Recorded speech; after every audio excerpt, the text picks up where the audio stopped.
कार्यक्रम झाला का की बाबा, कारण जी आर कधी आलेला, आमचा कार्यक्रम झाला 6 फेब्रुवारी 2022ला विधवा महिलांचे हळदी कुंकू आणि अनिष्ट प्रथा बंद करण्यासाठी, आणि त्याच्यानंतर शासनाचा जी आर आला 17 मे 2022.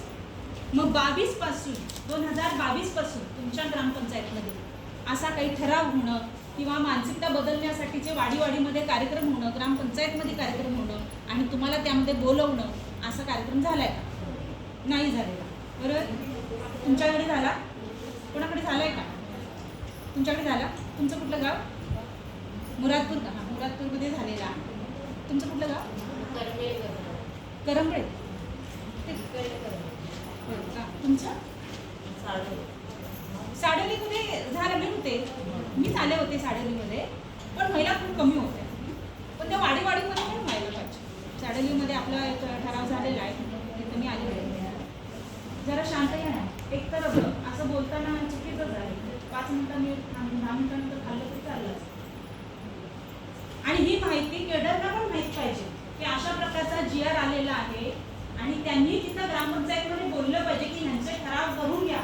कुठल्या कुठल्या ग्रामपंचायतमध्ये ठराव झालेले नाही की ते झाले पाहिजे. पण नुसते ठराव झाले तर चालतील का? लोकांची मानसिकता बदलण्यासाठी, मानसिकता बदल. आता त्यांनाच माहिती नाही ना, ज्या व्यक्तीसाठी आपण केलं त्या व्यक्तीपर्यंत ते जर पोहोचत नसेल तर मग काय उपयोग ते ठराव करण्याचे?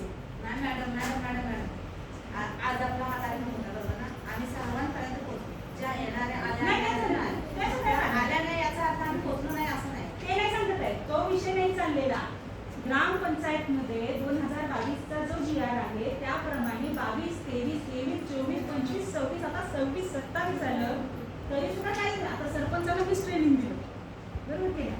पण त्या सरपंचांनी आपल्या गावामध्ये केले का ते? आता तुम्हाला माहिती नसेल तर आता तुम्ही माहीत करून घ्या.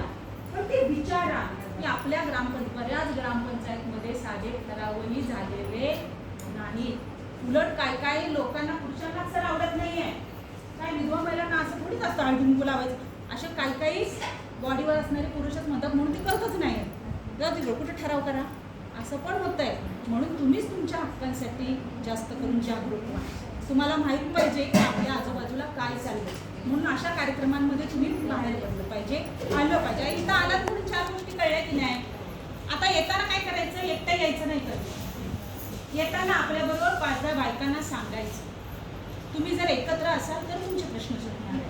आता तुमचा प्रश्न आहे की बाबा आता हे सगळ्या योजना सांगितल्या, पण आता कुठं जायचं आहे? महा-DBT.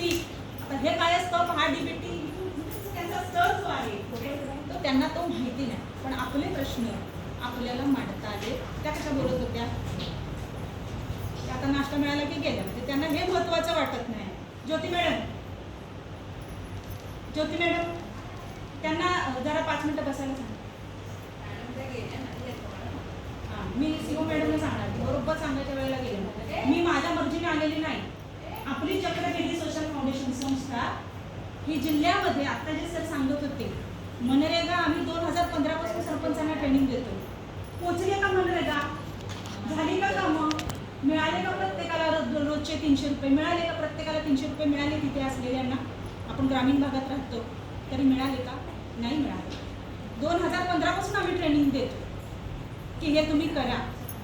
मग आमची संस्था चक्रवेदी सोशल फाउंडेशन संस्था ही पूर्ण जिल्ह्यामध्ये एकमेव संस्था आहे जिचं मनरेगामध्ये सर निवड झालेली आहे.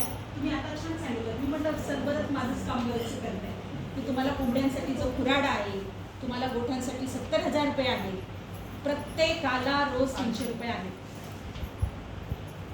आणि यासाठी चक्रवेदी सोशल फाउंडेशन संस्थेची निवड झालेली आहे. आणि मला सीओ मॅडमनी सांगितलं जिथे जिथे कार्यक्रम असतील तिथे तिथे जाऊन तुम्ही मनरेगाचा जागर करा. मग तुम्हाला जे जे पाहिजे असेल, जे कोंबड्या घेतल्या तर खुराडा बांधायचा कसा, त्याच्यासाठी तुम्ही